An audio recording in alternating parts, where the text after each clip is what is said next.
Assalamualaikum warahmatullahi wabarakatuh.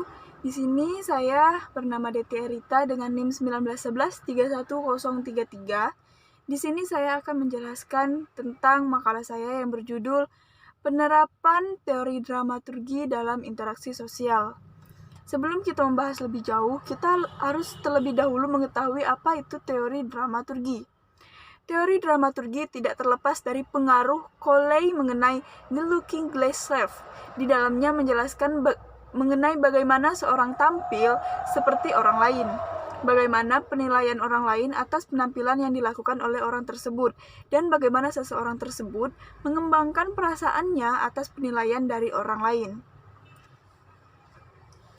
Menurut Gutman, orang berinteraksi adalah ingin menyajikan suatu gambaran diri yang akan diterima orang lain, yang disebut sebagai pengelolaan pesan, asumsi dari teori dramaturgi dalam Supardan, 2011-158,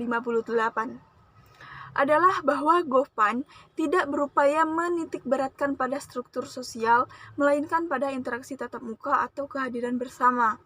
Apakah kalian pernah bermain Twitter? Nah, Twitter ini salah satu contoh dari penerapan teori dramaturgi dalam interaksi sosial. Twitter merupakan panggung sandiwara atau front stage yang dijadikan individu sebagai media untuk menampilkan dirinya karena ada penggunaan Twitter lain yang melihat atau menonton. Karena ada yang melihat atau menonton, maka individu berusaha memperlihatkan kebaikan dari dirinya di Twitter tersebut. Nah, sedangkan ketika seorang individu sedang ada di dunia nyata atau backstage, maka yang terlihat adalah sifat yang sebenarnya, sama halnya seperti Facebook, Instagram, atau media sosial lainnya. Nah, untuk mencapai tujuan tersebut, manusia akan mengembangkan perilaku-perilaku yang mendukung perannya. Identitas manusia tidak stabil dan identitas merupakan bagian dari kewajiban psikologi mandiri. Identitas dapat berubah tergantung interaksi dengan orang lain. Sebuah performa arti dan aksi dihasilkan dalam agen konteks sosiokultural. Teori dramaturgi tidak lepas dari pengaruh Coley tentang The Looking Glass Self yang terdiri dari 3 komponen.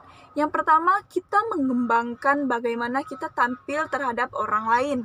Kedua, kita membayangkan bagaimana penilaian mereka atas penampilan kita. Terus yang ketiga yaitu kita mengembangkan perasaan diri seperti malu, bangga, senang, sedih sebagai akibat mengembangkan penilaian orang lain lewat imajinasi mengekspresikannya. Nah, mungkin kalian semua pada penasaran kenapa teori dramaturgi sangat dikaitkan atau sangat relevan kepada kehidupan sehari-hari. Nah, itu disebabkan karena salah satu contohnya yaitu seorang mahasiswa, sebut saja namanya Quraish. Nah, Quraish seorang mahasiswa dan ia juga sering mengikuti beberapa kegiatan yang terletak di sekolahnya.